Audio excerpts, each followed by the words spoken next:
It's a really nice concept.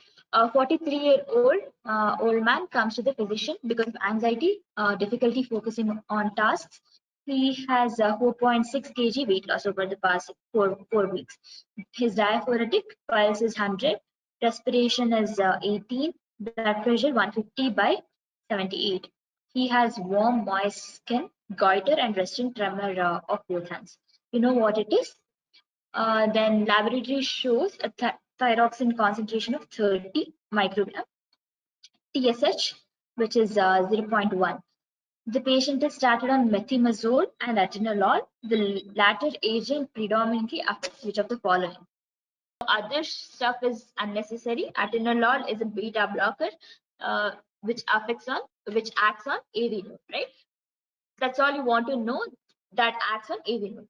Beta 1 adrenergic receptors and receptor antagonists lowers the concentration of CAMP and the calcium in the cells of atrioventricular node.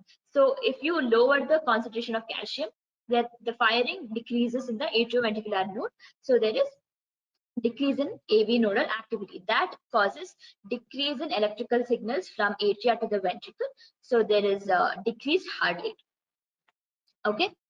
Now this decreases conduction and automaticity of the AV node by decreasing the slope of phase 4 depolarization of the nodal action potential. Okay.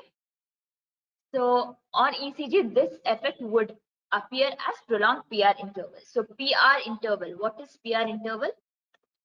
So on ECG, this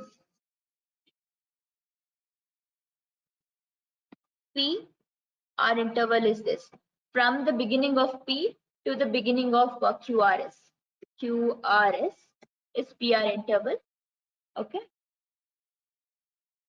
That is the activity of the atrium to fire. Okay. When beta antagonist is given, the atrial firing or the conduction from SA node to AV node decreases. Okay. That causes prolonged PR interval. There is prolonged PR interval. Now let's read. On ECG, this would affect as a prolonged PR interval. Beta blockers also have negative chronotropic, that is decrease negative chronotropic is decrease heart rate, and negative inotropic is decrease contractility.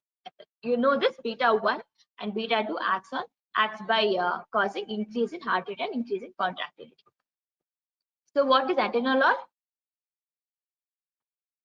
Atenolol is a beta 1 blocker, right? So it does not, it is a sympathetic beta 1 antagonist. So it does not affect on vagal tone. Okay, because vagal tone is parasympathetic. What are the other options? Effective refractory period of the cardiac action potential. How do you, what is the refractory period? How do you increase the refractory period? By giving what drugs? Refractory periods are increased during your arrhythmias. So you want to increase the refractory period. You want to give the heart some time to recover in arrhythmia. So that is done by anti-arrhythmic drugs. Okay. His Purkinje conduction is not acted by beta blockers, and the phase 0 depolarization slope of the cardiac action potential is caused by opening of fast gated sodium channels, and that is acted by antiarrhythmics. Thanks for watching. Please give a thumbs up and subscribe for more.